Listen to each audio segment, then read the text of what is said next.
আল্লাহর পক্ষ থেকে এমন একজন নবী আসেন নাই যিনি আল্লাহর একত্বের দাওয়াত তাওহীদের ঘোষণা করেন নাই। আল্লাহর পক্ষ থেকে এমন একজন পয়গম্বর আসেন নাই যিনি আল্লাহর ইবাদতের আহ্বান করেন নাই। কোরআন শরীফে আল্লাহ বলেন, ওয়ামা উমিরু ইল্লা লিয়া'বুদুল্লাহা মুখলিসিনা লাহুদ্দিন। পূর্বে যত নবী এসেছেন সকল উম্মতদের উপর আদেশ ছিল এটাই যে তোমরা একমাত্র আল্লাহর ইবাদত করো, দিন তার জন্য খালেস করো। বলেন সুবহানাল্লাহ। দিনের ভিত্তি কয়টা? কথা বলেন। ইসলামের ভিত্তি কয়টা? পাঁচটা। দিনের ভিত্তি কয়টা? প্রথম হচ্ছে তাওহীদ। সমস্ত পয়গম্বর আল্লাহর একত্বের তাওহীদের দাওয়াত দিয়েছেন। প্রত্যেক পয়গম্বর আল্লাহর ইবাদতের পথে মানুষকে আহ্বান করেছেন। তিন, সালাত। আল্লাহর পক্ষ থেকে এমন একজন নবী আসেন নাই যিনি নিজে নামাজ পড়েন নাই, নামাজ পড়তে বলেন নাই। সুবহানাল্লাহ। কিন্তু আল্লাহ রাব্বুল আলামিন আখিরি নবী, নবীগণের মাথার তাজ নূর নবীজি মুহাম্মদ মুস্তাফা সাল্লাল্লাহু আলাইহি ওয়াসাল্লামকে 30 পারা কোরআন দিলেন। এই কোরআন হেফাজতের দায়িত্ব আল্লাহ আবু বকর, ওমর, ওসমান, আলীকে দেন নাই, উম্মতকে দেন নাই। আল্লাহ কিয়ামত পর্যন্ত কোরআন হেফাজতের দায়িত্ব নিজের হাতে রেখেছেন। সুবহানাল্লাহি বিহামদিহি। সেজন্য মুহাম্মদ সাল্লাল্লাহু আলাইহি ওয়াসাল্লামকে প্রেরণ করে 1500 বছর আগে আল্লাহ দ্বীনকে পরিপূর্ণ করে দিয়েছেন, যেহেতু ওনার পরে কোনো প্রকারই নবী বা রাসূল আসবে না। কথা বুঝতেছেন? 3 নাম্বার, পূর্বে নবীর পর নবী আসতো, দ্বীনের কাজ করতেন, কিছু বাকি থাকতে আল্লাহর নবী বিদায় নিতেন। ইমামে ফখরুদ্দিন রাজি রাহমাতুল্লাহি আলাইহি তাফসীর কবীরের মধ্যে লেখেন, ইন তারাকা শাইআন মিনান নাসিহাতি ওয়াল বায়ান ইয়াস্তাদরিকুহু মান ইয়াতি বাদাহ। একজন পয়গম্বর যতটুক দিনের কাজ করে যেতেন তিনি চলে যেতেন, যতটুক বাকি রাখতেন আরেকজন এসে বাকিটা ধরতেন। সেই জন্য নবীর পরে নবী আসতো। কিন্তু ভাইরা আমার, আল্লাহর আখিরি নবী, নবীগণের মাথার তাজ নূর নবীজি মুহাম্মদ মুস্তাফা সাল্লাল্লাহু আলাইহি ওয়াসাল্লাম, ওনাকে প্রেরণ করে আল্লাহ রাব্বুল আলামিন দ্বীন ইসলামের কিছুই তো বাকি রাখেন নাই। সেজন্য মুহাম্মদ সাল্লাল্লাহু আলাইহি ওয়াসাল্লামকে প্রেরণ করে আল্লাহ তাআলা নবুয়তের রিসালাতের দরজা বন্ধ করে দিয়েছেন, দ্বীন ইসলামকে পরিপূর্ণ করে দিয়েছেন। রাসূলুল্লাহ কিছু বাকি রেখে গেছেন? কথা বলেন। কিছু বাকি রেখে গেছেন? আল্লাহ স্পষ্ট ঘোষণা দিয়েছেন, আল ইয়াউমা আকমালতু লাকুম দীনাকুম ওয়া আতমামতু আলাইকুম নি'মাতি ওয়া রাদিতু লাকুমুল ইসলামা দীনা। আল্লাহ তার দ্বীন, দ্বীনুল্লাহ, নূরুল্লাহ, ইসলামকে পরিপূর্ণ করে দিয়েছেন। কাফের মুশরিকরা তা নিভাতে পারে নাই। এখন পর্যন্ত কাফের মুশরিকদের পক্ষে তা সম্ভব হয় নাই, কিয়ামত পর্যন্ত সম্ভব হবে না। আমার ভাইয়েরা, খুব সূক্ষ্ম একটা বিষয় লক্ষ্য করে দেখেন। আদম আখির উপর পয়গম্বর হাজার হাজার বছর দ্বীনের দাওয়াত দিয়েছেন, দ্বীন পরিপূর্ণ হয় নাই। কিন্তু আল্লাহর আখিরি নবী নূর নবীজি আমার মুহাম্মদ মুস্তাফা সাল্লাল্লাহু আলাইহি ওয়াসাল্লাম, তিনি মাত্র 23 বছর দ্বীনের দাওয়াত দিয়েছেন। সুবহানাল্লাহ বলবেন না? লাখের উপর পয়গম্বর হাজার হাজার বছর দ্বীনের দাওয়াত দিয়েছেন, দ্বীন পরিপূর্ণ হয় নাই। কিন্তু মুহাম্মদ সাল্লাল্লাহু আলাইহি ওয়াসাল্লামের 23 বছরের দাওয়াতের বিনিময়ে আল্লাহ দ্বীনকে পরিপূর্ণ করে দিলেন। আজকে এই যে বাউল সম্প্রদায়, বাউল বাউল বাউল মানে ফাউল, এরা শরীয়ত বিশ্বাস করে না। তো যে শরীয়ত বিশ্বাস করলো না সে তো দ্বীনকে বিশ্বাস করলো না। এই বাউলদেরকে মুসলমান বলা যায়? আমাকে মৌলবীরা এতদিন অপবাদ দিয়েছে, আব্বাস হিসাব কথায় কথায় কাফের বলে। তো এখন যারা কাফের হচ্ছে তাদেরকে তোমরা কাফের বলো না কেন? তোমাদেরও তো একটু জুতা পেটা করা দরকার। তোমরাই কাফেরদেরকে সুযোগ দিছো, বেদিনদেরকে সুযোগ দিছো, যখন তখন কথায় কথায় তারা কুফরি করে। আমাদের মতো কঠোর হইতা শিরক কুফরের বিরুদ্ধে তো কথায় কথায় কথিত বক্তারা আর বাউলরা কুফর করার সুযোগ পাইতো না। বাউলরাও কুফর করে, কিছু বক্তাও, বক্তা বক্তা মানে প্রবক্তা, সব স্কলার, সব মোটিভেশনাল স্পিচার, বুঝলেন? কিচ্ছু নাই, সিনায় খালি যত আওয়াজ আর ভোকওয়াস, ঠিক কিনা? ওয়াজ করতে যে কুফর করে, এরকম বক্তা নাই বাংলাদেশে? মানুষ তো ওয়াজ শুনতে যায় ঈমান বাড়াতে, আর এদের ওয়াজ শুনলে ঈমান যায়। আল্লাহর শানে বেয়াদবি করে, রাসূলুল্লাহর শানে বেয়াদবি করে, আম্মা জানদের শানে বেয়াদবি করে, এরকম বক্তা তো বক্তা নয়, জাহান্নামের তক্তা ছাড়া কিছু হতে পারে না। বলা হয় মাথা ঠিক নাই। মাথা যে ঠিক নাই তো মঞ্চে কেন? এই তো পাবনা গারদে থাকবে। আজকে আমার দিনে মাহফিল ছিল পাবনা সুজানগর, মাহফিল ছিল। এটা খুব দূরে মনে হয় না পাবনা, আমার যেতে লাগছে 35 মিনিট, আসতেও তাই 35 মিনিট। আমি জনগণকে জিজ্ঞেস করছি পাগলা গারদটা কোন দিক? হুজুর এই দিক। আচ্ছা, বক্তা যদি মাথা খারাপ হয় থাকবে কই, মঞ্চে না গারদে? ডাক্তার যদি মাথা খারাপ হয় রুগী বাঁচবে? বক্তার যদি মাথা খারাপ হয় ঈমান থাকবে? আমি এক ডাক্তারের ইতিহাস জানি। দেশ স্বাধীনের পর ফ্রান্স থেকে এফআরসিএস করছে, কত বড় ডাক্তার চিন্তা করে। বদ অভ্যাস ছিল ডাক্তার সব মদ পান করত, মাতাল হয়ে রুগী দেখত। রুগী দেখতেছে মট্টত খেয়ে, মাতাল অবস্থায় লিখে দিছে 4 ব্যাগ সিমেন্ট।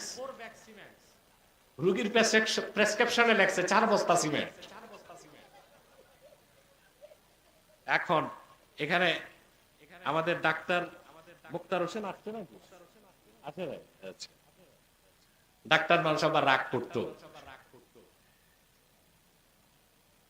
রুগী প্রেসক্রিপশন নিয়ে দোকান দোকান ঘুরে ওষুধওয়ালারা বলে 4 বস্তা সিমেন্ট, এই ওষুধের নাম তো শুনিনি।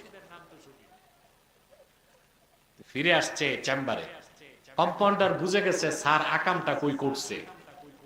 স্যারের বাড়িতে কাজ চলতেছিল আর রুগীও দেখতেছিল। মিস্ত্রিকে লিখতে যে রুগীরই লিখে দিছে 4 বস্তা সিমেন্ট। তো ডাক্তার যদি মাতাল হয় রুগী বাঁচবে?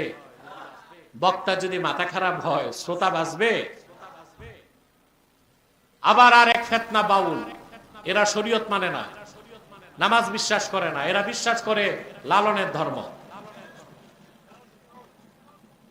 আমি অত্যন্ত কঠোর অবস্থান নিয়েছি বাউলদের বিরুদ্ধে বাংলাদেশে।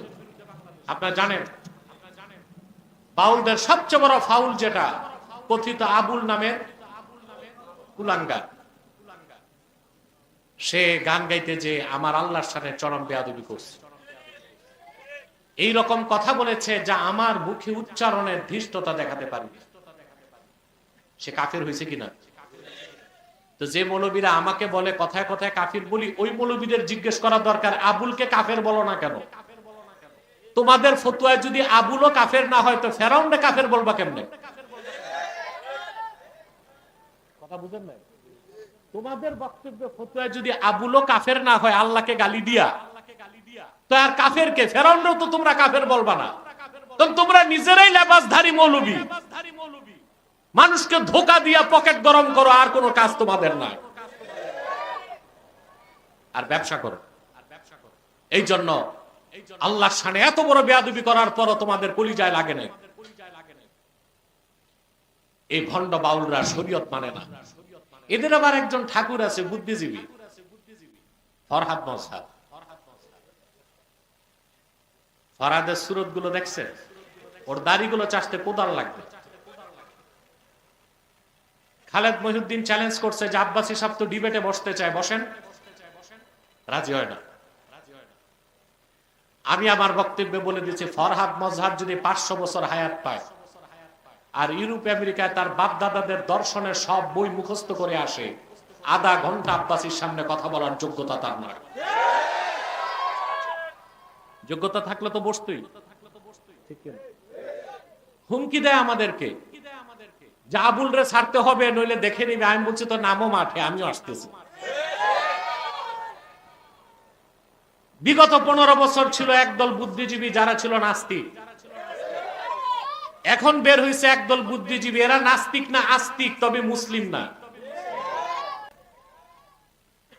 তোমরা চুপ থাকো, কথা খেয়াল করতেছে। এখন কিছু বুদ্ধিজীবী বের হয়েছে, এরা নাস্তিক না আস্তিক, তবে আস্তিক পানি কি মুসলিম? আবু জাহেল আস্তিক ছিল না নাস্তিক? কথা বলেন। স্রষ্টাকে বিশ্বাস করত? জি, আল্লাহকে বিশ্বাস করত। আবু জাহেল সহ মক্কার সব কাফের, আবু লাহাব, উতবা, সাইবা, আল্লাহকে বিশ্বাস করত। ওয়ালা ইন সাআলতাহুম মান খালাকাস সামাওয়াতি ওয়াল আরদা ওয়া সাখখারাশ শামসা ওয়াল কমারা লা ইয়াকুলুন্নাল্লাহ। আল্লাহ রাব্বুল আলামিন বলেন, প্রিয় হাবিব মুহাম্মদ সাল্লাল্লাহু আলাইহি ওয়াসাল্লাম, যদি আপনি মক্কার কুরাইশ কাফেরদেরকে জিজ্ঞেস করেন আকাশ ও জমিন কে সৃষ্টি করেছেন, চাঁদ আর সূর্যকে কে নিয়ন্ত্রণ করেন, তারা এক বাক্যে জবাব দিবে, যিনি আকাশ ও জমিন সৃষ্টি করেছেন, চাঁদ আর সূর্যকে নিয়ন্ত্রণ করেন, তিনি আর কেউ নন, তিনি হলেন আল্লাহ। আল্লাহকে বিশ্বাস করতো? কথা বলেন। আবু জাহেল বিশ্বাস করতো? তা আবু জাহেল আস্তিক ছিল না নাস্তিক? তো ফরহাদ মজহারের মতো বুদ্ধিজীবীরা আস্তিক, তার মানে মুসলিম না। আবু জাহেলও মুসলিম ছিল না, কাফের ছিল। সেও আস্তিক, কিন্তু সে মুসলিম না, সেও একটা লালনের ধর্মে বিশ্বাসী জঘন্য এক কুলাঙ্গার জিন্দিক ছাড়া আর কিছু নয়। দ্বীনের মূল ভিত্তি কয়টা? তাওহীদ। বাউলরা আল্লাহ তাওহীদ বিশ্বাস করে না, ওরা একত্ববাদী বিশ্বাসী না, ওরা সর্বেশ্বরবাদী বিশ্বাসী। নাউজুবিল্লাহ বলো। ওদের সবচেয়ে বড় কুফরিগুলোর মধ্যে এইটা একটা কুফর। ওরা একত্ববাদী বিশ্বাসী না, ওরা সর্বেশ্বরবাদী বিশ্বাসী। এটা শিরকি আকীদা, বলে নাউজুবিল্লাহ। দ্বীনের মূল ভিত্তি তিনটা: তাওহীদ, ইবাদত, সালাত। তাওহীদ, ইবাদত, সালাত। প্রিয় বন্ধুগণ, খুব মনোযোগ দিয়ে শোনেন। এই দ্বীনের মৌলিক দাওয়াত নিয়ে এসেছেন আল্লাহর পক্ষ থেকে 1 লক্ষের উপর পয়গম্বর, এক এক যুগে এক এক দেশে। সুবহানাল্লাহ। নবীর পরে নবী আসার কারণ থাকতো তিনটা। কয়টা? পূর্বে যত নবী এসেছেন প্রত্যেকে ছিলেন আঞ্চলিক নবী। এক অঞ্চলে একজন নবী আসতেন, আরেক অঞ্চলের জন্য আরেকজন নবী লাগতো, আল্লাহ পাঠাতেন। সেজন্য পূর্বে দেখা যায় একই দেশে এক সময় 2 নবী ছিলেন। মিশরে মুসা আলাইহিস সালামও নবী ছিলেন, তার ভাই হারুনও নবী ছিলেন। একই দেশে একই সময় 2 জন নবী, একই সময় 2 দেশে 2 নবী। কেনানে নবী ছিলেন ইয়াকুব, মিশরে নবী ছিলেন তার ছেলে ইউসুফ। সুবহানাল্লাহ বলবেন। পূর্বের নবীগণ ছিলেন আঞ্চলিক নবী। কি ছিলেন? আঞ্চলিক নবী। এই জন্য আরেক অঞ্চলে, এক অঞ্চলে নবী আসলে আরেক অঞ্চলে লাগতো, আল্লাহ নবী পাঠাতেন। কিন্তু তোমার নবী, আমার নবী, সৃষ্টিকুলের নবী, বিশ্ব নবী মুহাম্মদ মুস্তাফা সাল্লাল্লাহু আলাইহি ওয়াসাল্লাম, তিনি আরবে এসেছেন। শুধু আরববাসীর জন্য নয়, তিনি এসেছেন গোটা বিশ্ব মানবতার মুক্তির জন্য। কোরআনে কারীম আল্লাহ তাআলা বলেন, কুল ইয়া আইয়ুহান নাসু ইন্নী রাসূলুল্লাহি ইলাইকুম জামিআ। মুহাম্মদ সাল্লাল্লাহু আলাইহি ওয়াসাল্লাম, আপনি বলে দিন, নিশ্চয় আমি মুহাম্মদ তামাম আল্লাহর পক্ষ থেকে আল্লাহর রাসূল হিসেবে এসেছি গোটা বিশ্ব মানবতার মুক্তির জন্য। বলেন সুবহানাল্লাহ। এই জন্যে রাসূলুল্লাহ সাল্লাল্লাহু আলাইহি ওয়াসাল্লামকে প্রেরণ করে আল্লাহ দ্বীনকে পরিপূর্ণ করে দিয়েছেন। ওনার পরে কোনো নবী আসে নাই, রাসূল আসে নাই, এখনো নাই, কিয়ামত তক আসবে না। পূর্বে নবীর পর নবী আসার দ্বিতীয় কারণ হতো, নবীকে আল্লাহ যে মেসেজ দিতেন, বার্তা দিতেন, কিতাব বা সহিফা 100-র উপরে না? কথা বলেন। ঘুমাচ্ছেন? দেখবো কে কে ঘুমান, হাত উঠান। হ্যাঁ,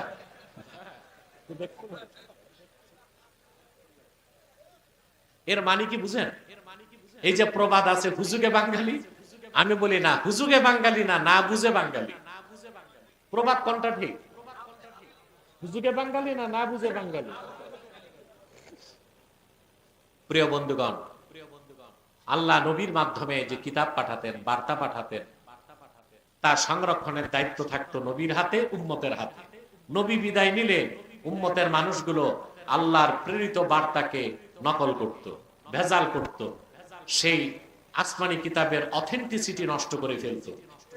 সেজন্য আল্লাহ আবার নবী পাঠাতেন, কিতাব পাঠাতেন। কিন্তু আল্লাহ রাব্বুল আলামিন আখিরি নবী, নবীগণের মাথার তাজ নূর নবীজি মুহাম্মদ মুস্তাফা সাল্লাল্লাহু আলাইহি ওয়াসাল্লামকে 30 পারা কোরআন দিলেন।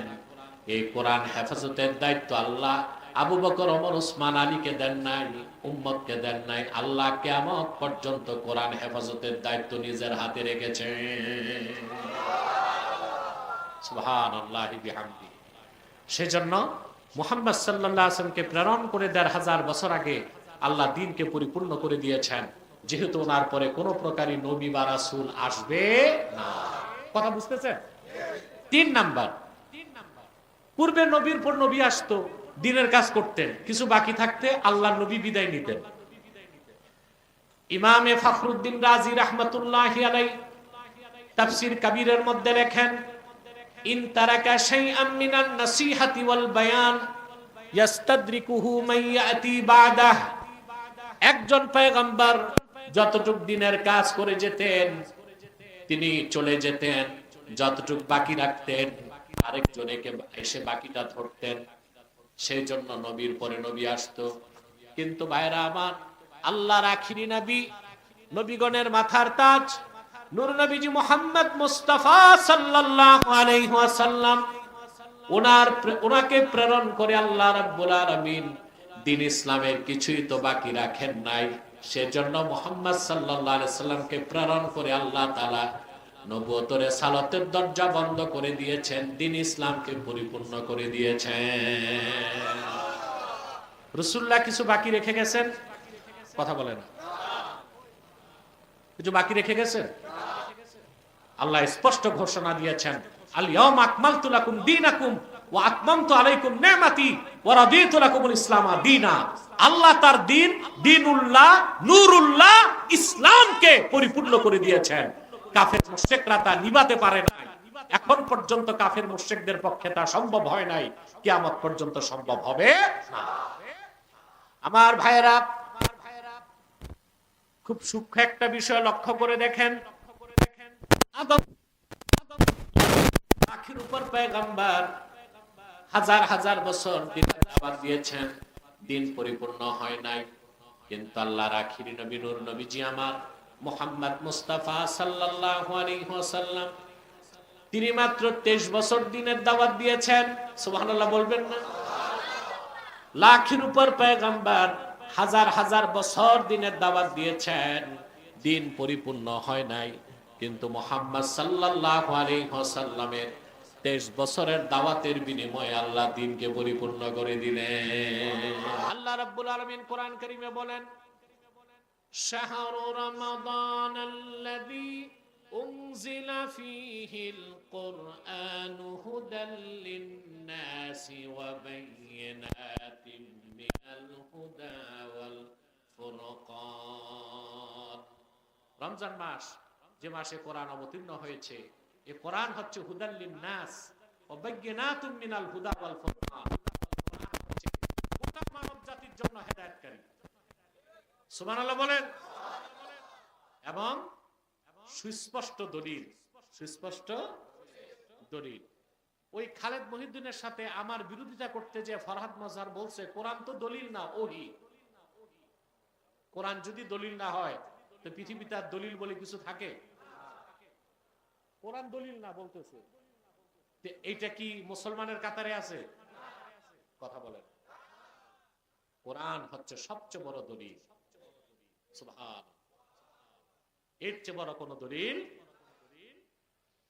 হানাফি, শাফি, মালিকি, হাম্বলি, চার মাযহাব একমত। আদিল্লাতুল ইসলামে আরবাআ, ইসলামের দলিল চারটা। কয়টা?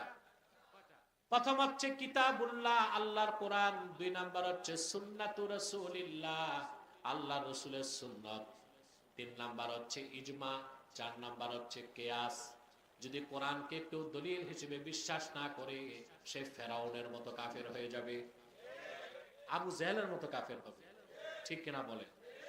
এখন আস্তে আস্তে এদের গোমর ফাঁস হচ্ছে, ভণ্ড বাউলদের, লালনের ধর্মে বিশ্বাসী যারা, তাদের গোমর ফাঁস হচ্ছে। এগুলো আসলেই মুসলমান না, ইহুদি খ্রিস্টানদের মতো কাফের, নিকৃষ্ট সৃষ্টি তারা। ঠিক কিনা বলে?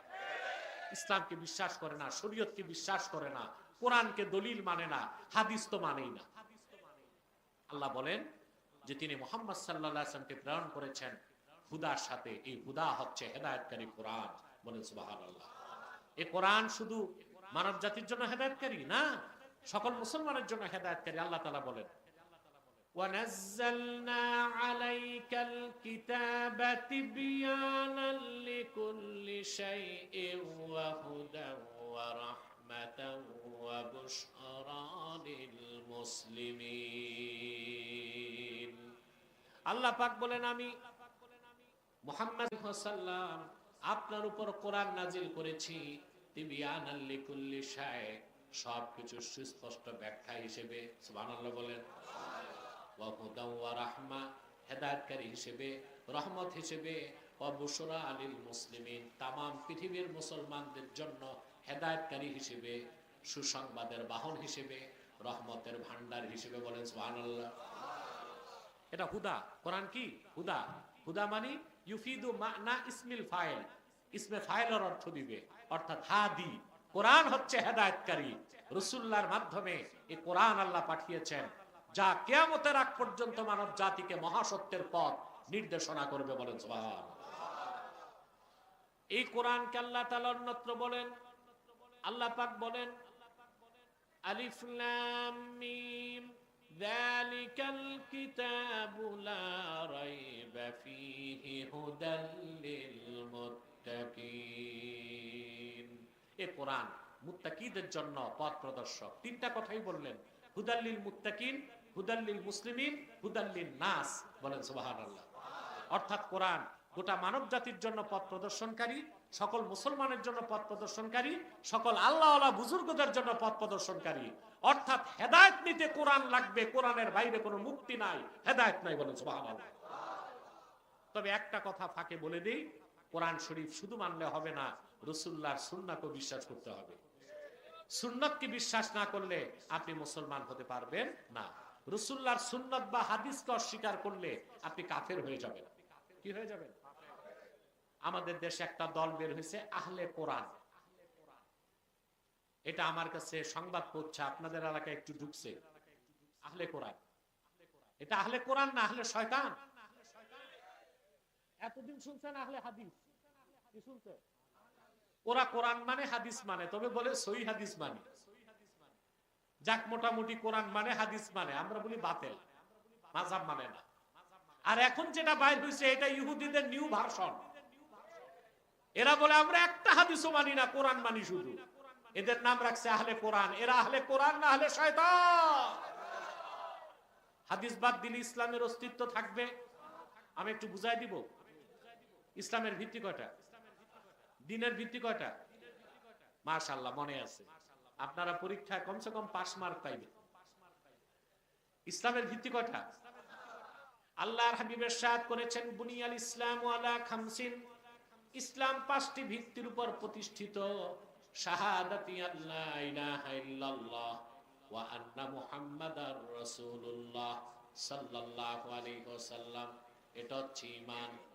ওয়া ইকামিস সালাহ, নামাজ প্রতিষ্ঠিত করা। ওয়া ইতাইজ যাকাত, যাকাত আদায় করা। ওয়াল হাজ্জি, হজ করা। ওয়া সাওমি, রমাদান, রমজানের রোজা রাখা। এই তো 5টা ভিত্তি।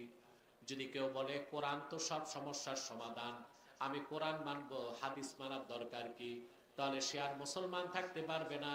কারণ হাদিসকে বাদ দিলে ইসলামের অস্তিত্ব খুঁজে পাওয়া যাবে না। যাবে? যাবে। প্রথম কি? ঈমান। তারপরে কি? সালাত। বলেন নামাজ, সালাত। এই সালাতের কথা আল্লাহ কোরআন শরীফে বলছেন, সালাত পড়ো 80 বারের বেশি। কতবারের বেশি? কিন্তু ফজর নামাজ 2 রাকাত ফরজ, যোহর 4, আসর 4, মাগরিব 3, এশা 4। রাকাতগুলো কোরআনের কোথায় আছে? রাকাতগুলোর কথা রাসূলুল্লাহর হাদিসে আছে। কথা বলেন। নামাজ আমরা কিভাবে পড়ি? প্রথমে কিয়াম, তারপর রুকু, তারপর সাজদা। এভাবে কোথায় আছে কোরআন? কোথাও আল্লাহ বলেন নাই আকিমুস সালাহ ওয়ারকাউ ওয়াসজুদু, এটা বলেন নাই। কোথাও বলেছেন আকিমুস সালাতা ওয়া আতুজ যাকাত, কোথাও বলেছেন ওয়ারকাউ মা'আর রাকিন, কোথাও বলেছেন ওয়াসজুদ ওয়াক্তারিব। এক জায়গায় কিয়ামের কথা, এক জায়গায় রুকুর কথা, এক জায়গায় সাজদার কথা। যদি আমরা হাদিসকে বাদ দেই, কি রকম নামাজ পড়ব? দাঁড়ায় কিছুক্ষণ সূরা পড়লাম, তারপর একটু বিশ্রাম নিয়ে পত্রিকা পড়লাম, আবার এক ফাঁকে রুকু, ভাত খায়া সাজদা। তো নামাজের স্ট্রাকচার আর থাকে? হাদিস মানতেই হবে। হাদিস না মানলে নামাজের স্ট্রাকচার নাই। তাহলে হাদিস বাদ দিলে তো নামাজই শেষ। কথা বলে না। নামাজের পর ভিত্তি কি ইসলামের? যাকাত। আল্লাহ তাআলা কোরআন শরীফে যত জায়গায় নামাজের কথা বলেছেন, সঙ্গে যাকাতের কথা বলেছেন। কিন্তু কতটুক স্বর্ণে কতটুক যাকাত, কতটুক রূপার কতটুক যাকাত, কতটা পশুর কতটা যাকাত, কতটুক ফসলের কতটা যাকাত, এইটা কি কোরআনে আল্লাহ নির্ধারণ করছেন নাকি? কি লাগবে? মাশাআল্লাহ, বুঝতেছেন? তাহলে হাদিস বাদ দিলে নামাজও নাই, যাকাতও নাই, তারপরে কি? হজ। সুবহানাল্লাহ, বড় কঠিন ইবাদত হজ। হজ হজ আল্লাহ প্রত্যেক মুসলমানকে হজ করার সুযোগ দিক জীবনে একবার। কিন্তু বড় বদ অভ্যাস বাংলাদেশের বুড়াদের, এরা 88 বছর না হইলে হজের পাসপোর্ট করে না। হ্যাঁ, হজ করতে যায় বয়স 88 হইলে, দাঁত একটাও নেই, মেরুদণ্ড বাঁকা হয়েছে, লাঠি একটা, হুইল চেয়ার একটা, এরপর হাজী সাহেব রওনা দিছে হজ করতে। কথা বলে। সৌদি সরকার আর সামনে এই সুযোগ দিবে না, বয়স বেঁধে দিতেছে। বুঝতে পারছেন যে 65 বছর হয়ে গেলে এরপরে আর কেউ হজে যাইতে পারবে না। এখন আমি চিন্তা করছি, আমাদের দেশের হাজিরা বুড়া হইলে হজে যায়, কোনো টাকা আছে? কোটি কোটি টাকা, কোটি কোটি টাকা কামাই করে না? এই যে আপনাদের নদীর পারে সব তো পাথরের গুদাম না, গদি। গদি, গদিতে পাথর থাকলেই তো পয়সা আসে। কথা বলে। পাথর বেচলে তো আর কথাই নাই। পয়সা আছে, হজ করে না। কেন করে না বাঙালি? এটা একটা নৃতাত্ত্বিক সমস্যা। আমি এটা খুঁজে পাইছি। একবার প্রোগ্রামে গেলাম চাঁদপুর কচুয়াতে, তো যার বাড়িতে উঠছি উনি এলাকার মেম্বার। দাড়ি সব পেকে গেছে, কিন্তু মেম্বারই জানে না। ছেলেরা এসে আমাকে অভিযোগ করলো যে হুজুর, বাবাকে এত বলি হজ করতে, বাবা হজ করতে যায় না। মনে মনে চিন্তা করলাম, এটা কেমন খাটাস বুড়া, হজ করতে ছেলেরা বলে এর হজ করতে চায় না, এটা কোন পুরা কপাল। দেখে বললাম, মেম্বার সাহেব হজ করেন না কেন? ও হুজুর, মেম্বারি তো এখনো বাকি আছে। মানে তার উদ্দেশ্য হচ্ছে মেম্বারিটা হওয়ার পর চুরি চামারি যা করার, গম চুরি কইরা একবারে তওবা করে হজ করে খাঁটি মুসলমান হবে। এই চিন্তায় বসে আছে, হজ করতে যায় না। না, হজ হচ্ছে সবচেয়ে কঠিন ইবাদত। এই হজের ব্যাপারে আল্লাহ কোরআনে বলছেন, ওয়ালিল্লাহি আলান নাসি হিজ্জুল বাইতি মান ইসতাতাআ ইলাইহি সাবিলা। মানুষদের মধ্যে যারা ঈমানদার, কাবা পর্যন্ত যেতে সক্ষম, তাদের উপর আবশ্যক হলো কাবার হজ। কিসের হজ? সুবহানাল্লাহ বলবেন। কিন্তু আপনাদের কাছে আমার প্রশ্ন, হজের 9 তারিখ, জিলহজ মাসের 9 তারিখ লক্ষ লক্ষ হাজি একজন কি কাবার প্রান্তরে থাকে নাকি? কোথায় থাকে? আরাফাতে। বলেন না ভাই, কেন? আল্লাহর হাবিব সাল্লাল্লাহু আলাইহি ওয়াসাল্লাম ঘোষণা করেছেন, আল হাজ্জু আরাফা, হজের সবচেয়ে বড় কাজ আরাফাতে অবস্থান। সেটাকে আল্লাহ তাআলা হজের 3 ফরজের বড় ফরজ বানাই দিয়েছে। তাহলে হাদিস বাদ দিলে হজও নাই, রইল কি? সওম, রোজা। ঠিক না? কোরআন শরীফে আল্লাহ তাআলা সওমের দুইটা অর্থ নিছেন। কয়টা অর্থ? কয়টা অর্থ? দুইটা অর্থ নিছেন। সওমের একটা অর্থ হচ্ছে ইমসাক, বিরত থাকা। সওমের আরেক অর্থ হচ্ছে সুকুত, কথা না বলে চুপ থাকা। একই শব্দের অর্থ আল্লাহ কয়টা নিছেন? জোরে দুইটা নিছেন। যেমন আল্লাহ তাআলা বলেন, ইয়া আইয়ুহাল্লাযীনা আমানু কুতিবা আলাইকুমুস সিয়ামু কামা কুতিবা আলাল্লাযীনা মিন ক্বাবলিকুম লাআল্লাকুম তাত্তাকুন।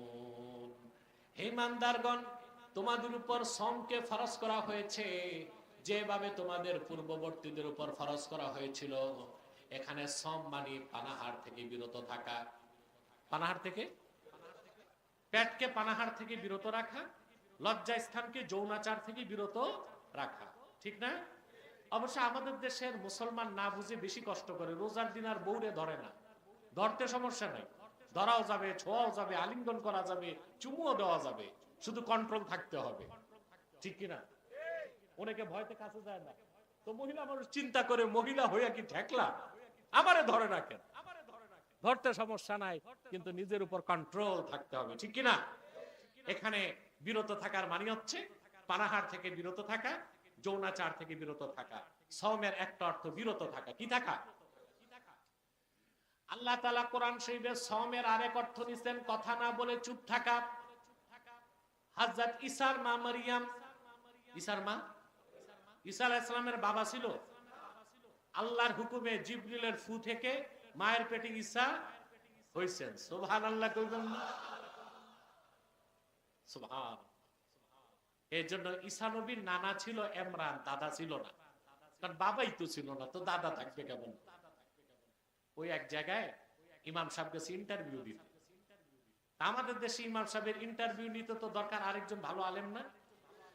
এখন আর ভালো আলেম ডাকে না, ওই মসজিদের আল্লামা সভাপতি আর আল্লামা সেক্রেটারি, এই দুইজন ইন্টারভিউ নেয়। এলেম যাচাই করে না, গলার সুর দেখে কার কণ্ঠ ঠিক আছে, ঠিক কিনা? তো সভাপতি একটা পাক্কা সুদখোর, এ কায়দা বোগদাদি পড়ে না। এ তো প্রশ্ন তো করতে হবে একটা। ইমাম সাহেব জিজ্ঞেস করে, বলেন তো ঈসা নবীর দাদার নাম কি? ইমাম সাহেব খেই হারায় ফেলছে। ইমাম সাহেব এটার খেয়াল করে নাই, ঈসার তো বাবাই নাই, তো দাদা থাকবে করতে। প্রিয় বন্ধুগণ, এখন মারিয়ামের পেটে যখন ঈসা আসলেন, ইহুদিরা জিজ্ঞেস করবে না তোমার স্বামী নাই, বাচ্চা কোত্থেকে? আল্লাহ শিখাই দিয়েছেন ফেরেশতার মাধ্যমে।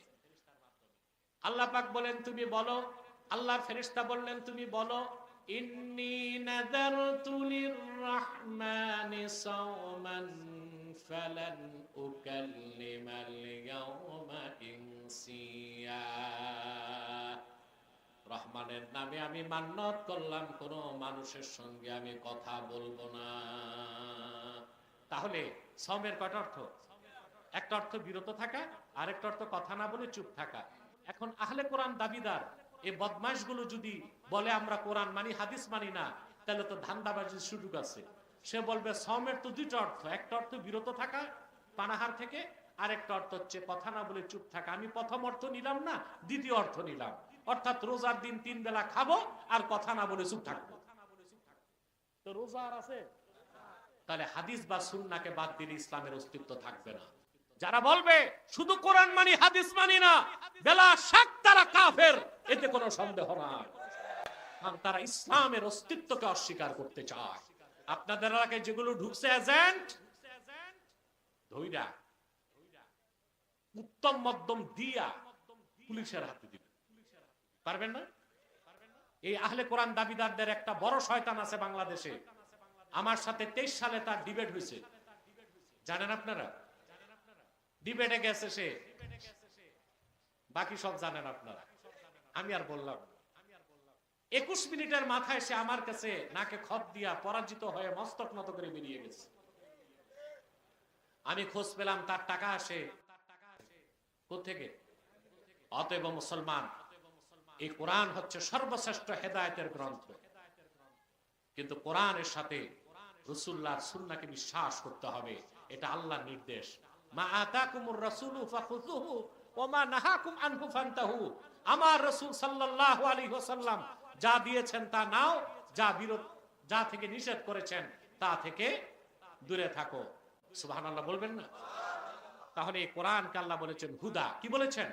আল্লাহ তার আখিরি নবী মুহাম্মদ সাল্লাল্লাহু আলাইহি ওয়াসাল্লামকে প্রেরণ করে ১৫০০ বছর আগে দ্বীন ইসলামকে আল্লাহর নূরকে পরিপূর্ণ করে দিয়েছেন। সুবহানাল্লাহ। মুহাম্মদ সাল্লাল্লাহু আলাইহি ওয়াসাল্লামকে প্রেরণ করে ১৫০০ বছর আগে আল্লাহ তার নূর ইসলামকে পরিপূর্ণ করে দিয়েছেন। ইসলামের সবচেয়ে বড় সনদ হচ্ছে হুদা, এই কোরআন। সুবহানাল্লাহ। আর রাসূলুল্লাহ যে দ্বীন নিয়ে আসলেন ওটা দ্বীনে হক, একমাত্র সত্য দ্বীন। সুবহানাল্লাহ। ইসলামের বাইরে অন্য কোন দ্বীনকে সত্য বলা যাবে? বাংলাদেশে ওই ইন্টারফেথ যারা প্রচার করে, আন্তধর্মীয় মতবাদ, তারা প্রচার করে ইসলাম ইজ দ্য বেস্ট, ইসলাম শ্রেষ্ঠ, তবে অন্য ধর্মের ভালো কিছু থাকলে নিতে সমস্যা। নাউজুবিল্লাহ বলবেন? নেওয়া যাবে? অন্য ধর্মের ভালো কিছু নেওয়া যাবে? আমি একটা হাদিস শোনাচ্ছি আপনাদেরকে। আহমদ বিন হাম্বল তার মুসনাদে নকল করেছেন, হযরত ওমর রাদিয়াল্লাহু তাআলা আনহু একদিন তাওরাতের কয়েকটা পৃষ্ঠা নিয়ে রাসূলুল্লাহর সামনে উপস্থিত হলেন। রাসূলুল্লাহ বললেন, ওমর হাতে কি? তিনি বললেন, বানু কুরাইজাতে আমার এক দুঃসম্পর্কের ইহুদি ভাই আছে, সে তাওরাতের মূল বক্তব্য লিখে দিয়েছে। আচ্ছা বলেন তো ভাই, তাওরাত কার উপর নাজিল হয়েছে? জোরে। প্যান্ডেলের বাইরে কথা বন্ধ করো, টোটাল কথা বন্ধ করো। প্রিয় ভাইরা, আপনাদের একটু বড় মাঠ দরকার ছিল। নদীর পারে এত জায়গা থাকতে আপনারা মানুষকে কষ্ট দেন কেন? সামনে থেকে প্রোগ্রাম করবেন, যে প্যান্ডেল করছেন তার ডবল দরকার। আল্লাহ তৌফিক দান করুন। প্রিয় বন্ধুরা, আর কয়েক মিনিট কষ্ট দিব আপনাদের। না বলেন, আরে মিয়া আগেই না বলছি, সময় দেখবো না, কথা কি হয়েছে তা দেখবো। তবে প্রত্যেকে মুনাজাত করে তওবা করে বাড়ি যাবো ইনশাআল্লাহ। ঠিক না? আল্লাহ কবুল করুন, আল্লাহ মঞ্জুর করুন, বলুন আল্লাহুম্মা আমিন। প্রিয় ভাইরা, তাওরাত কিতাবের কয়েকটা মূল বক্তব্য হযরত ওমরের হাতে। আল্লাহর হাবিব কথাটা শোনার সঙ্গে সঙ্গে এত রাগান্বিত হলেন, আল্লাহর হাবিবের নূরের চেহারায় রাগের প্রকাশ ঘটল। হাদিসের রাবী বলেন, আমি ওমরকে বললাম, ওমর আলা তারা বিওয়াজহি রাসূলিল্লাহি সাল্লাল্লাহু আলাইহি ওয়াসাল্লাম, ওরে ওমর, তোমারই কথায় রাসূলুল্লাহ কতটুকু কষ্ট পেয়েছেন, রাগ করেছেন, তুমি কি তা দেখো না? হযরত ওমর তা যখন লক্ষ্য করলেন, সঙ্গে সঙ্গে আল্লাহর হাবিবের সামনে হাঁটু গেড়ে বসে গেলেন আর বলতে লাগলেন, রাদিতু বিল্লাহি রাব্বা। পড়েন, রাদিতু বিল্লাহি রাব্বা ওয়া বিল ইসলামি দীনা ওয়া বি মুহাম্মাদিন সাল্লাল্লাহু আলাইহি ওয়া সাল্লামা রাসূলা। আল্লাহর হাবিবের রাগ কমে গেল। তারপরে রাসূলুল্লাহ সাল্লাল্লাহু আলাইহি ওয়াসাল্লাম হযরত ওমরকে একটা কথা বললেন, আমি বলছি, মনের পাতায় লিখে রাখেন। আল্লাহর হাবিব বললেন, ওমর শোনো, লাউ আসবাহা ফীকুম মূসা আলাইহিস সালাম সুম্মা তাবাতুমুহু ওয়া তারাকতুমুনি লাদালালতুম। যদি বনি ইসরাইলের উলুল আযম পয়গম্বর মূসাও যদি এখন জীবিত থাকতো, তোমরা যদি আমার অনুসরণ বাদ দিয়া তার অনুসরণ করতা, তোমরা সব পথভ্রষ্ট হয়ে যেতা। অন্য হাদিসে এসেছে মুসনাদে, আল্লাহর হাবিব বলেছেন, সাহাবীরা শোনো, নবী মুসাও যদি এখনো জীবিত থাকতো, আমি মুহাম্মদ সাল্লাল্লাহু আলাইহি সাল্লামের অনুসরণ করা ছাড়া তার মুক্তির ব্যবস্থা থাকতো না। আল্লাহু আকবার। যদি মুসা নবীর শরীয়তের কিছু নেওয়া না যায়, ঈসা নবীর শরীয়তের কিছু নেওয়া না যায়, তাওরাতের কিছু নেওয়া না যায়, ইনজিলের কিছু নেওয়া না যায়, শুধু ইসলাম থেকে নিতে হবে। ইসলামের বাইরে অন্য কোন তন্ত্র মন্ত্র মতবাদ মতাদর্শ থেকে ভালো কিছু থাকলেও নেওয়ার সুযোগ না। ইসলাম হচ্ছে দ্বীনে হক, যেটা আল্লাহ নূর, রাসূলুল্লাহর চেরাগ। ১৫০০ বছর আগে আল্লাহ দ্বীন ইসলামকে পরিপূর্ণ করে দিয়েছেন। আর আল্লাহ বলেছেন, দ্বীনে হক দিয়ে আল্লাহ তার হাবিবকে পাঠিয়েছেন কেন? লিইয়ুযহিরাহু আলাদ দ্বীনি কুল্লি, যেন তিনি ইসলামকে সকল ধর্মের উপর বিজয়ী করেন। কাফেরেরা মুশরিকেরা আল্লাহর নূরকে নিভায় দিতে চেয়েছে মুখের ফু দিয়ে। আবু জাহেল, উতবা, সাইবা, মক্কার কাফের কুরাইশরা 13 বছর চেষ্টা করেছে মক্কায়, দ্বীনের ক্ষতি করতে পারেনি। হিজরতের পর মদিনা মুনাওয়ারায় যাওয়ার পর রাসূলুল্লাহ সাল্লাল্লাহু আলাইহি ওয়াসাল্লামের বিরুদ্ধে কাফিরেরা অসংখ্য যুদ্ধ করেছে, দ্বীনের ক্ষতি করতে পারে নাই। আল্লাহ তার নূর দ্বীন ইসলামকে পরিপূর্ণ করে দিয়েছেন। একটি বিষয় সূক্ষ্মভাবে লক্ষণীয়, আল্লাহ বলেছেন কাফিরেরা চায় তাদের মুখের ফু দিয়ে আল্লাহর নূর নিভায় দিবে। মুখের ফুয়ের কথা আসলো কেন, প্রশ্ন আসে না? এটা দুইটা অর্থ। একটা হচ্ছে দ্বীন ইসলাম আল্লাহর নূর, এটা এত হালকা জিনিস না যে কাফের মুশরিকরা ফু দিয়া নিভায় দিবে। দ্বিতীয় ব্যাখ্যা হচ্ছে সকল যুগের কাফের মুশরিকদের ইসলাম বিরোধী বক্তব্য হয় মুখ দিয়ে। কি দিয়ে? কথা দিয়ে। কি দিয়ে? কথা, ন্যারেটিভ, উক্তি, স্টেটমেন্ট, যা কিছু দিনের বিপক্ষে কাফেররা করেছে করে, সব তো কথা দিয়ে। কি দিয়ে? আর কথা হয় ফু দিয়ে, বাতাস ছাড়া কথা হয় না। হয় কথা জাগে মনে। কোথায়? আমরা মনে করি দুই ঠোঁট ঘর্ষণ হয়, কথা হয় না। কথা জাগে মনে, কথাকে সাজায় মস্তিষ্ক, ফুসফুস বাতাস সাপ্লাই করে, সুবহানাল্লাহ। তারপর সেই কথা মুখে ফুটে উঠে। মানুষের কথা বলাটাও আল্লাহর এক বিরাট কুদরত, এটা মানুষ চিন্তা করে না। কথা জাগে মনে, কথাকে সাজায় মস্তিষ্ক, ফুসফুস বাতাস সাপ্লাই করে। কণ্ঠনালীতে আল্লাহ শুধু মানুষকে দিয়েছেন ভোকাল কর্ড, ষড়যন্ত্র। এটা আবার কনস্পিরেসি না, ওই ষড়যন্ত্র না, ষড়যন্ত্র। পশুকে দেওয়া হয় নাই, এজন্য পশু কথা বলতে পারে না, মানুষ কথা বলতে পারে। মনের কথা মস্তিষ্ক সাজায় দেয়, বাতাস বহন করে। দুই ঠোঁটের ঘর্ষণে অক্ষরী রূপ নিয়ে কথা হয়ে যায়। এটা আল্লাহর বিরাট কুদরত। এই শক্তি আল্লাহ মানুষকে দিয়েছেন। কাকে দিয়েছেন? মানুষকে দিয়েছেন, পশু পাখিকে দেন নাই। কথা বলতে লাগে কি? বাতাস। কি লাগে? এই জন্য আল্লাহ তাচ্ছিল্য করে বলেছেন কাফেরেরা চায় তাদের মুখের ফু দিয়ে আল্লাহ নূর নিভায় দিবে, তা কখনো সম্ভব না। কারণ আল্লাহ সিদ্ধান্ত নিয়েছেন তার নূরকে পরিপূর্ণতা দান করবেন, এছাড়া অন্য কিছু তিনি করবেন না। এখানে লক্ষণীয় বিষয় হচ্ছে আল্লাহ দ্বীন ইসলামকে বললেন নূরুল্লাহ, আল্লাহর নূর। সুবহানাল্লাহ বলেন। ইসলাম গতানুগতিক কোন ধর্ম না, ইসলাম প্রথা সর্বস্ব কোন ধর্ম না। এ হচ্ছে আল্লাহর নূর, আল্লাহর দ্বীন। বলেন সুবহানাল্লাহ। আল্লাহ রাব্বুল আলামিন কোরআন কারীমের অন্যত্র বলেন আল্লাহু ওয়ালিয়্যুল্লাযীনা আমানু ইউখরিজুহুম মিনাজ যুলুমাতি ইলান নূর। আল্লাহ হচ্ছেন মুমিনদের অভিভাবক, তিনি মুমিনদেরকে অন্ধকার সমূহের ভিতর থেকে বের করে একটা মাত্র নূরের দিকে নিয়ে আসেন, সেই নূর হলো ইসলাম। সুবহানাল্লাহ বলবেন। অন্যত্র আল্লাহ রাব্বুল আলামিন বলেন আলিফ লাম রা কিতাবুন আনজালনাহু ইলাইকা লিতুখরিজান নাসা মিনাজ যুলুমাতি ইলান নূর। আলিফ লাম রা কিতাবুন আনজালনাহু ইলাইকা। আল্লাহ বলেন মুহাম্মদ সাল্লাল্লাহু আলাইহি ওয়াসাল্লাম, এই কিতাবে কোরআন আপনার উপর নাজিল করেছি লিতুখরিজান নাসা মিনাজ যুলুমাতি ইলান নূর, যেন গোটা মানব জাতিকে আপনি অন্ধকার সমূহের ভিতর থেকে একটা নূরের দিকে আনতে পারেন, সেই নূর হলো ইসলাম।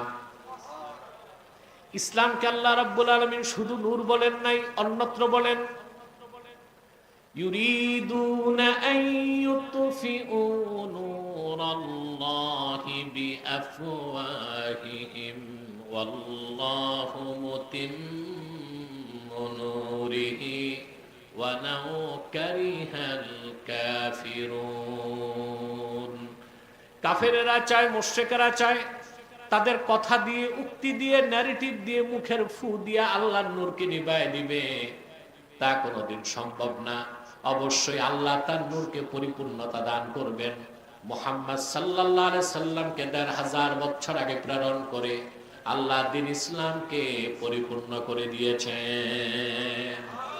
কাফেরদের পক্ষে ইসলামের ক্ষতি করা সম্ভব হয় নাই, এখন পর্যন্ত কাফেরদের পক্ষে সম্ভব হয়নি, কিয়ামত তক সম্ভব হবে না। কারণ দ্বীন ইসলাম হচ্ছে আল্লাহর নূর, বলেন সুবহানাল্লাহ। কার নূর? অতএব মানব রচিত ধর্ম, মিথ্যাশ্রিত যত ধর্ম আছে পৃথিবীতে, রিজেক্টেড ধর্ম, মেয়াদ উত্তীর্ণ ধর্ম, মানব রচিত ধর্ম, মিথ্যাশ্রিত ধর্ম, কুসংস্কারাচ্ছন্ন ধর্ম, প্রথা সর্বস্ব ধর্ম, এই সব হচ্ছে জুলুমাত, অন্ধকার। একমাত্র আল্লাহ কর্তৃক প্রেরিত, রাসূলুল্লাহ কর্তৃক আনিত স্বীকৃত দ্বীন হচ্ছে দ্বীন ইসলাম, যেটা আল্লাহর নূর, চেরাগে মুহাম্মাদি। কিয়ামত তক কাফেররা দ্বীন ইসলামের নূরকে নিভাতে পারবে না, বলেন সুবহানাল্লাহ। পারবে? প্রিয় বন্ধুগণ, খুব মনোযোগ দিয়ে শোনেন।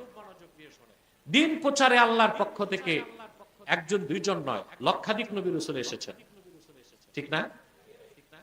দ্বীনের মৌলিক দাওয়াত সবারটা এক ছিল। কি ছিল? শরীয়ত ভিন্ন ভিন্ন ছিল, শরীয়ত, কিন্তু দ্বীনের মূল দাওয়াত। আল্লামা মাহমুদ আলুসি রাহমাতুল্লাহি আলাইহি বিখ্যাত তাফসীর রুহুল মাআনিতে লেখেন, ইন্নালিদ দ্বীনে সালাসাতা উসুল, দ্বীনের মূল ভিত্তি তিনটা। তার প্রথমটা হচ্ছে তাওহীদ, আল্লাহর একত্বের বিশ্বাস। দ্বিতীয়টা হচ্ছে ইবাদত। দ্বিতীয়টা কি? তৃতীয়টা হচ্ছে সালাত। যত নবী এসেছেন আল্লাহর কাছ থেকে, এই তিনটা বিষয়ে তারা সবচেয়ে বেশি গুরুত্ব দিয়েছেন। East no west, Islam is the best, Islam is last, Islam is fully completed and selected by Almighty Allah. ইসলাম পরিপূর্ণ, ইসলামই সর্বশ্রেষ্ঠ, ইসলামই চূড়ান্ত, ইসলামই শেষ। ইসলাম আল্লাহ কর্তৃক প্রেরিত, আল্লাহর হাবিব কর্তৃক আনিত। ইসলামের মূল সনদ হচ্ছে ৩০ পারা কোরআন। আল্লাহ আমাদেরকে ইসলামের উপর মৃত্যু দেখ, বলুন আল্লাহুম্মা আমিন। সাদাকাল্লাহুল আযীম ওয়া সাদাকা রাসূলুহুন নবিয়ুল কারীম ওয়া নাহনু আলা যালিকা মিনাশ শাহিদিন ওয়াশ শাকিরিন আলহামদুলিল্লাহি রাব্বিল আলামিন। পুরা ১ ঘন্টা হয়ে গেছে, আমরা বহুত কথা শুনছি। আল্লাহ আমাদেরকে সহিহ সমাজ দান করুক, বলুন আল্লাহুম্মা আমিন। কিছু প্রশ্ন আসছে, উত্তর দিয়ে দিব। সভাপতি কোথায়? আপনি? আমাদের হাজী মুক্তার হোসেন, উত্তর দিব না? সভাপতির একটা দায়িত্ব থাকে, আমি তো উত্তর দিয়ে চলে যাব, কোন চান্দু আমার সামনে দাঁড়াবে না ইনশাআল্লাহ। পরে তো আবার গোলমাল হবে, এটা দায় যাবে সভাপতির ঘাড়ে। এই জন্য আমি তার একটা নিয়ে নিয়েছি, অনুমতি না সম্মতি। অনুমতি আমি কারণেই না, সম্মতি। ওয়াকফ ছাড়া মসজিদে জুমার নামাজ পড়া যাবে কিনা? জি যাবে। ওয়াকফ ছাড়া যদি মসজিদ হয়, যার জায়গা তিনি যদি অনুমতি দেন আর ইজনে আম, কমন এন্ট্রি থাকে, তাহলে ওয়াকফ ছাড়া জায়গা তো মসজিদ হলে জুমার নামাজ হতে পারে। গণতন্ত্রের মাধ্যমে কি আদৌ শরিয়া আইন বাস্তবায়ন সম্ভব? মোটেও না, পৃথিবীর কোথাও এরকম নজির নাই। খেলাফার মাধ্যমে ইসলামী রাষ্ট্র প্রতিষ্ঠিত হয় এবং হবে।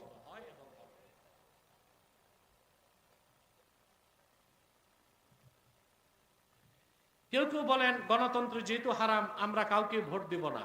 দেখুন, এখানে একটা ফেকাগত বিষয় আছে। আমরা আদর্শগতভাবে খেলাফাকে বিশ্বাস করি, খেলাফার পদ্ধতিতেই রাষ্ট্র প্রতিষ্ঠিত হবে। এর আগে ওজোর হিসেবে আমাদের পক্ষ থেকে যদি ইসলামী রাজনীতির ব্যানারে কেউ রাজনীতি করে, করার সুযোগ আছে। নির্বাচনও যদি যেতে চায়, যেতে পারবে, কারণ সংসদকে খালি করে দিলে তাগুত সেখানে শক্তিশালী হয়ে যাবে। সেজন্য এটি উসুলের নাম হচ্ছে আজ-জারুরাতু তাতাকাদ্দারু বিকদরি জারুরা।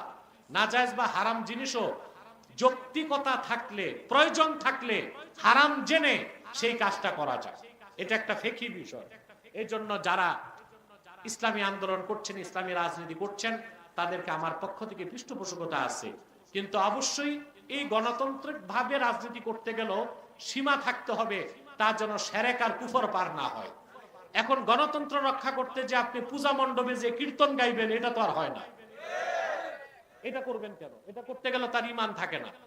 তারপর হিন্দুদের মূর্তির সামনে যায় লাড্ডু খাবেন, সমসম খাবেন, খ্রিস্টানদের গির্জায় যাবেন, তাহলে তো আপনি বাউন্ডারি পার হয়ে গেলেন। গণতন্ত্র করতে হলেও শিরক কুফরের সীমা পার হওয়া যাবে না। একই প্রশ্ন। আমি একজন উদ্যোক্তা, একটা পরিবার চালানোর মতো সামর্থ্য আমার রয়েছে। আমার বর্তমান বয়স 24, কিন্তু আমার বাবা আমাকে বিয়ে দিচ্ছে না। সে এই মাহফিলের মধ্যে উপস্থিত আছে। ইন্না লিল্লাহ। বাবা যে বিয়ে দিচ্ছে না, তোমার বয়স 24, বালেক, বাবা যদি কথা না শুনে, তোমার টাকা আছে, তুমি যে বিয়ে করে ফেলো। তার কারণ, যদি ছেলে নাবালেক হয়, মেয়ে নাবালিগা হয়, তখন অলির অনুমতি লাগবে, অভিভাবকের। তো 24 বছরের যুবক, বাপ তারে বিয়ে দেয় না, এখন তারে তো জেনা করতে হবে। জেনার থেকে বাঁচার জন্য বাবারে দরকার নাই, বিয়ে করে বউ এনে মিষ্টির পুটলা নিয়ে বাবার পায়ে পড়বা। যুবকরা মহা খুশি, ফতোয়া একটা পাইছে। যদি কোন দল দাবি করে যে তাদের পক্ষে ভোট দিলে বা তাদের সাথে যদি থাকি জান্নাত নিশ্চিত, যদি কোন দল খোলাফায়ে রাশিদিনের তরিকায় রাজনীতি করে তাদের সাথে থাকলে জান্নাত নিশ্চিত। পশ্চিমা গণতন্ত্র চর্চা যারা করে এমন কোন দলের সাথে থাকলে জান্নাতের সার্টিফিকেট নাই। একজন ব্যক্তি যদি বলে রোজা এবং পূজা এক, এই কথা যে বলছে সে কাফের, তারে যে কাফের বলবে না ওইটাও কাফের। এগুলো গেছে বহুত আগে। আবার কি,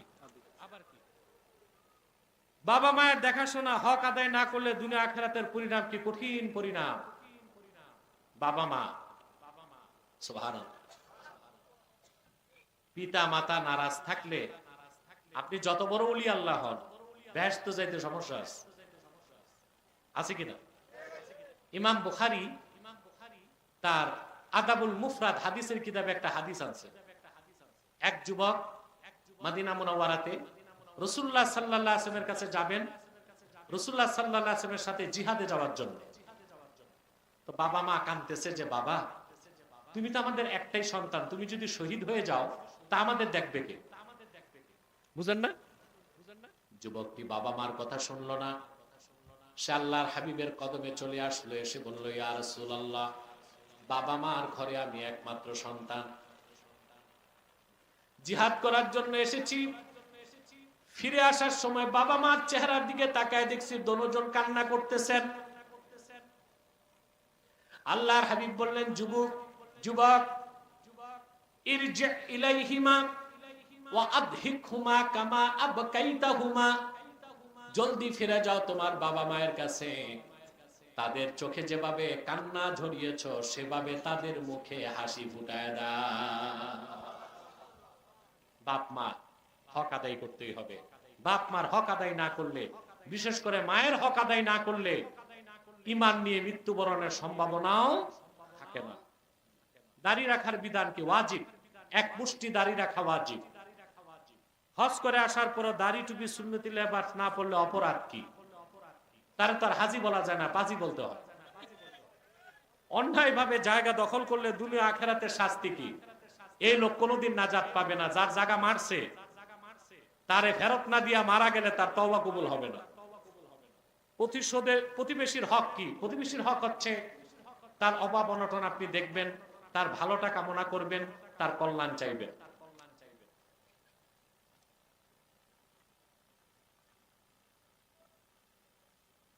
আমাদের এক এলাকার এক মোল্লা বলছে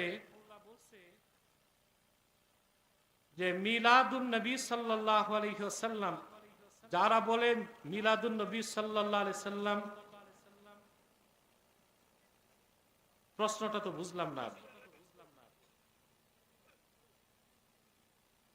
দেখুন, মিলাদুন নবী সাল্লাল্লাহু আলাইহি ওয়াসাল্লাম অর্থটা কি এটা বুঝতে হবে। যিনি প্রশ্ন লেখছেন সাজায় লিখতে পারেন, আমি বুঝতে পেরেছি তার প্রশ্ন জানাটা কি। মিলাদ শব্দের অর্থ ওয়ালাদা ইয়ালিদু, ওয়ালাদা থেকে মিলাদ অর্থ জন্ম বৃত্তান্ত। অর্থ কি? জন্ম বৃত্তান্ত। এই মিলাদের অর্থ না জানলে তো মৌলবী ফতোয়া দিতে পারবে না। তো মিলাদুন নবী অর্থ কি? মিলাদুন নবী অর্থ হচ্ছে আল্লাহর হাবিব মুহাম্মদ সাল্লাল্লাহু আলাইহি ওয়াসাল্লামের জন্ম বৃত্তান্ত। এখন এখানে ঈদ শব্দ আসে কেন? ঈদে মিলাদুন নবী, ঈদ শব্দের অর্থ হচ্ছে আসরুরুল আয়েদ, যে আনন্দটা বারবার মনে জাগে তাকে বলা হয় ঈদ। কি বলা হয়?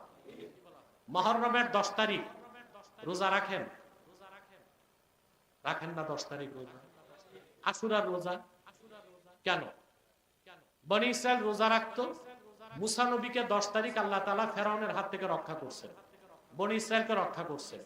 শুকরিয়া হিসেবে মুসা নবী রোজা রাখছেন, বনি ইসরাইলও রাখছে। আল্লাহর হাবিব সাল্লাল্লাহু আলাইহি সাল্লাম মদিনাতুল মুনাওয়ারাতে যাওয়ার পর সাহাবায়ে কেরামকে বললেন তোমরাও রোজা রাখো। এখন এই যে আশুরার 10 তারিখ রোজা রাখি, মুসা নবী কি প্রতি বছর একবার ফেরাউনের হাত থেকে বাঁচে? না, ঘটনা ঘটছে একবার। শুকরিয়া বারবার। প্রত্যেক সপ্তাহে জুমা আসে না? জুমার ফজিলত কেন? বলা হয়ে থাকে আদম আলাইহিস সালামকে আল্লাহ জুমার দিন সৃষ্টি করছেন। আদম আলাইহিস সালামকে কি আল্লাহ প্রত্যেক জুমায় তৈরি করেন? না, একবারই করছেন। কিন্তু প্রতি সপ্তাহে জুমা আসলে সেটা মনে পড়ে, শুকরিয়া হিসেবে জুমার নামাজ পড়ি। কথা বুঝেন? তো ঈদ অর্থ হচ্ছে আসরুরুল আয়েদ, যে আনন্দটা বারবার মনে জাগে, যে ঘটনা ঘটে একবার মনে পড়ে বারে বার, মনে পড়ে যতবার আনন্দ লাগে ততবার, তাকেই বলা হয় ঈদ। আল্লাহর আখিরি নবী, নবীগণের মাথার তাজ আমার নূর নবীজি মুহাম্মদ মুস্তাফা সাল্লাল্লাহু আলাইহি ওয়াসাল্লাম আজ থেকে ১৫০০ বছর আগে মক্কাতুল মুকাররমায় হযরত আমেনা নূরময় রেহেম থেকে তাশরিফ নিয়ে এসেছিলেন। রবিউল আউয়ালের 12 তারিখ ছিল। সেই রাতটাকে হাদিসের ভাষায় বলা হয়েছে লাইলাতু মাউলিদিল মুস্তাফা। প্রতি বছর রবিউল আউয়াল মাস আসলে ১৫০০ বছর আগে সেই শুভ মুহূর্তের কথা মনে জাগলে প্রত্যেক মুমিনের হৃদয়ে আনন্দ জাগে। সে আনন্দের প্রকাশ করার জন্য তারা যদি সিরাতুন নবী নামে কিংবা মিলাদুন নবী নামে মাহফিল করে, তাফসীর মাহফিল করে, জিকির ফিকির করে, নামাজ পড়ে, রোজা রাখে, তাবাররুক বিতরণ করে, খাস মুনাজাত করে, একেই তো বলা হয় মাহফিলে ঈদে মিলাদুন নবী। এটা পালন করলে কুফর হবে কেন? বোঝা যাচ্ছে যে মোল্লা বলছে সে আসলে ঈদ শব্দের অর্থ জানে না এবং মিলাদুন নবী শব্দের অর্থ জানে না। আল্লাহ হেদায়েত করুক। আমার 3টি কিতাব স্টেজে আছে। নির্বাচিত তাফসীর প্রথম খণ্ড সূরা ফাতিহার তাফসীর, নির্বাচিত তাফসীর দ্বিতীয় খণ্ড সূরা ইখলাস ও সূরা ইনশিরাহের তাফসীর, বুখারী শরীফের প্রথম হাদিস ইন্নামাল আ'মালু বিন্নিয়াত, এই একটি হাদিসের উপর একটি কিতাব। যারা পারেন মোনাজাতের পর স্টেজ থেকে নিয়ে যাবেন ইনশাআল্লাহ। ঠিক আছে? আমি দোয়া চাই। ডক্টর মুখতার হোসেন আসতে পারেন নাই, তিনি প্রতি বছরই মাহফিলে সহযোগিতা করেন, আমরা তার জন্য দোয়া করব। তারা ঐতিহ্যবাহী ফরাজি হসপিটালের ব্যবস্থাপনা পরিচালক এবং আমাদের সভাপতি হাজী মুখতার হোসেন, তার জন্য দোয়া করব ইনশাআল্লাহ। হাজী সাহেব আপনারা দাঁড়িয়ে রাখতে হবে, আবার মাহফিলের সভাপতি, তো আমি দোয়া করি তার জন্য। হাজী জয়নাল সাহেব আমাদের সংগঠনের লোক, আমার খাস অনুরক্ত ভক্ত মুরিদ, তার জন্য দোয়া করবেন। আমার স্নেহের আহাদুল্লাহ এই মাহফিলটার জন্য খুব সে অনুপ্রেরণা দিছে আমাকে, তার জন্য দোয়া করবেন। আরো যারা উপস্থিত আছে আমার যুবক ভাইরা, তাদের জন্য দোয়া করবেন। আল্লাহ যেন সকলকে কবুল করেন, মঞ্জুর করেন, বলুন আল্লাহ আমিন। ভাইরা মুনাজাত না করে উঠলেন কেন? এটা কি একটা বেয়াদবি করছেন না আপনারা? বসেন। জি, আমরা সবার জন্য দোয়া করব, বিশেষ করে দেশ নেত্রী বেগম খালেদা জিয়ার জন্য দোয়া করব। কারণ আমি আগেও দোয়া করেছি, এখনো করছি, বাংলাদেশের বর্তমান পলিটিক্যাল ক্রাইসিস, রাজনৈতিক সংকটে খালেদা জিয়ার বেঁচে থাকার দরকার আছে। আমরা দোয়া করব আল্লাহ তাকে হায়াত দারাজ করুক, আর তার কলিজার টুকরা সন্তানকে তার কোলে ফিরায় দেখ। আসুন ভাইরা, আমরা একটু সালাত ও সালাম করে দোয়া করব যেন আল্লাহ আমাদের দোয়া কবুল করেন। পারবো না ইনশাআল্লাহ? মহব্বতে সাল্লাল্লাহু